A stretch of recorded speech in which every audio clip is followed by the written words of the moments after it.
বিশেষ করে শনিবারের দিনটাই শুধু রোজা রাখতে হবে, অন্য কোনো দিন রোজা রাখবেন না, বা অন্য কোনো দিন রোজা রাখে না, শুধু শনিবারের দিনে রোজা রাখে, এটা মাকরুহ। 3 নাম্বার, বিসমিল্লাহির রহমানির রহিম, আসসালামু আলাইকুম ওয়া রাহমাতুল্লাহ, ইন্নাল হামদুলিল্লাহ ওয়াসসালাতু ওয়াসসালামু আলা মান লা নাবিয়্যা বা'দা, আম্মা বা'দ।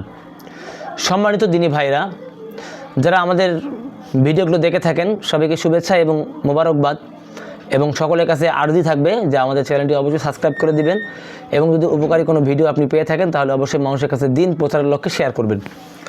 তো আসুন আমরা আমাদের মূল আলোচনায় আজকে আলোচনা করি।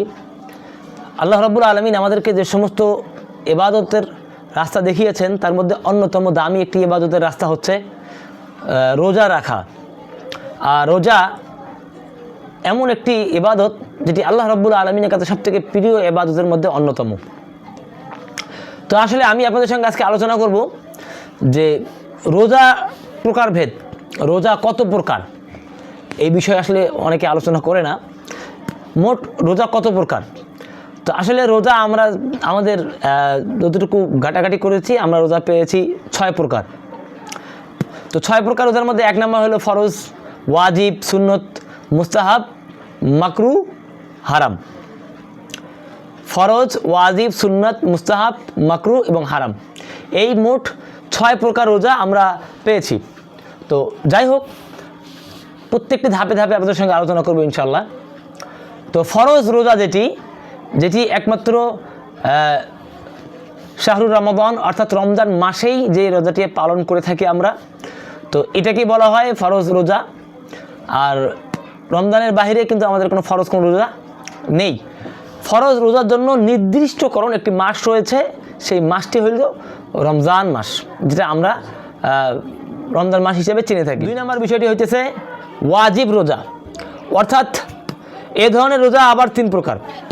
1 নম্বর তো হলো যেটা বললাম সেটা হচ্ছে ফরজ রোজা, যেই রোজাটি শুধুমাত্র একটি মাস নির্ধারিত, যেই মাসটি হইতেছে রমজান মাস। এবং দ্বিতীয়টি যেটা হচ্ছে সেটা হইতেছে ওয়াজিব রোজা। আর ওয়াজিব রোজাটি আবার 3 প্রকার। 1 নম্বর হইতেছে নফল রোজা রেখে ভেঙে ফেললে পরে তা কাজা হয়। আপনি নফল রোজা রেখেছেন, যদি নফল রোজা রাখা অবস্থায় কোনো কারণে আপনি রোজাটি ভেঙে ফেলেন, তাহলে এই নফল রোজাটি আপনার জন্য আবার ওয়াজিব হয়ে যায়। এটা একটা মাসালা আছে, আপনার মাসালা বলে আমার কাছ থেকে জেনে নেবেন। যখন আপনি কোনো নফল রোজা রাখবেন, নফল রোজা আপনি ইচ্ছাকৃতভাবে রাখতেছেন মনের আনন্দে, কিন্তু যদি আপনি ভাঙে ফেলেন রোজাটি, তাহলে ওই রোজাটি আপনার উপর বোঝা হয়ে থাকবে, অর্থাৎ ওয়াজিব হয়ে যাবে। 2 নম্বর যে বিষয়টি মান্যতের রোজা, আপনি মান্যত করেছেন যে আমার যদি এই কাজটা সফল হয়েছে তাহলে আমি এই রোজাটা রাখবো, এটা হলো মান্যতের রোজা, হলো ওয়াজিব রোজা। 3 নম্বর যেটা হচ্ছে কাফারার রোজা। কাফারার বিষয়টা আমরা অনেকে জানি, বা এটা আলোচনা করতে গেলে অনেক লম্বা হয়ে যাবে, আমি এই বিষয়ে আলোচনা করতেছি না। তো কাফারার রোজা এটা হইতেছে ওয়াজিব রোজা 2 নম্বর। তো 3 নম্বর আমার যে রোজাটি রয়েছে সেটা হচ্ছে মুস্তাহাব রোজা। 6 ধরনের রোজা মুস্তাহাব। 1 নম্বর আইয়ামে বীজের রোজা, অর্থাৎ হুজুর সাল্লাল্লাহু আলাইহি ওয়াসাল্লাম যে মাসে 3 দিন রোজা রাখতেন, মাসের মাঝখান অর্থাৎ 13, 14, 15, এই 3টা রোজাকে 3 দিন রোজা রাখাকে বলা হয় আইয়ামে বীজ। আর আইয়ামে বীজের রোজাগুলো হলো মুস্তাহাব রোজা, আপনি যদি চান করতে পারেন, না করলে সমস্যা নেই। 2 নম্বর প্রত্যেক সপ্তাহে সোমবার অথবা বৃহস্পতিবার রোজা রাখা, এটা হইতেছে মুস্তাহাব রোজা। 3 নম্বর প্রত্যেক মাসে 3 দিন রোজা রাখা। এখন প্রশ্ন হচ্ছে যে আইয়ামে বীজের যে 3টি রোজা ছিল, এই 3টি রোজা এবং এই মাসে 3 রোজার মধ্যে কোনো পার্থক্য আছে কি না? অবশ্যই পার্থক্য রয়েছে। এখানে যে পার্থক্যটি হচ্ছে সেটা হচ্ছে যে প্রত্যেক মাসে 3 দিন রোজা রাখা আপনার যে কোনো দিন আপনার যেভাবে মন চায় আপনার মন মতো রাখতে পারেন। 4 নম্বর যে বিষয়টি হচ্ছে হাজি ছাড়া অন্যদের জন্য আরাফার দিনে 9 জিলহজ রোজা রাখা। এইটা কিন্তু আমাদের বাংলাদেশে একান্ত খুবই প্রচলন, যে আরাফার দিনে আমরা রোজা রাখবো, খুব একটা মানে বেশ ধুমধাম হয়, রোজা রাখে। তো যাই হোক, এটা ভালো জিনিস, অনেক সুন্দর জিনিস। তা হাজি ছাড়া অন্যদের যারা অন্যরা আছেন, যারা হজে যাননি বা দেশে রয়েছেন, তারা আরাফার দিনে রোজা রাখবেন, এটা অনেক ভালো একটি ইবাদত, এটা আপনারা করতে পারেন। তারপরে পরবর্তী যে স্টেপটি রয়েছে শাওয়াল মাসে 6টি রোজা রাখা, এটা আমরা অনেকেই রেখে থাকি, শাওয়াল মাসে 6টি রোজা, এই বিষয়ে আমাদের ভিডিও রয়েছে, আপনারা চাইলে দেখতে পারেন।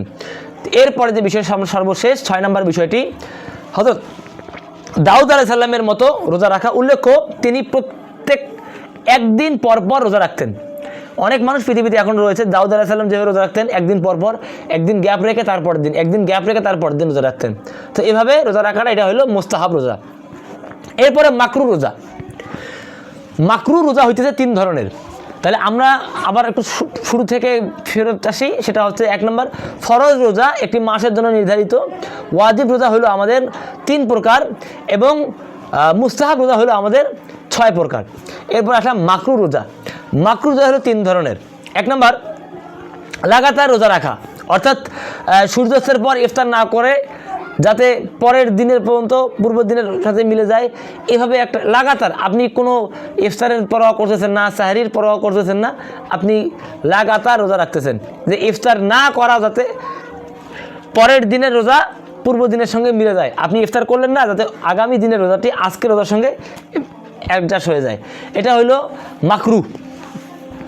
2 নম্বর শুধু শনিবারের দিন রোজা রাখা, শনিবারকে নির্ধারিত করে বিশেষ করে শনিবারের দিনটাই শুধু রোজা রাখতে হবে, অন্য কোনো দিন রোজা রাখবেন না, বা অন্য কোনো দিন রোজা রাখে না, শুধু শনিবারের দিনই রোজা রাখে, এটা মাকরু। 3 নম্বর শুধু আশুরার দিন রোজা রাখা, অর্থাৎ তার সাথে মিলিয়ে পূর্বে বা পরের দিন অন্য কোনো রোজা না রাখা।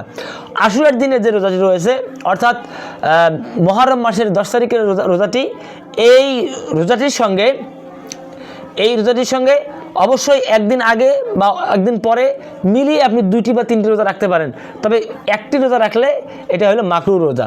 এরপরে আসেন 5 নম্বর যে বিষয়টি, বিষয়টি হচ্ছে যে হারাম রোজা, অর্থাৎ যেই সমস্ত সময়ে রোজা রাখা হারাম। 1 বছরে সর্বমোট 5 দিন রোজা রাখা হারাম, 1 বছরে সর্বমোট 5 দিন।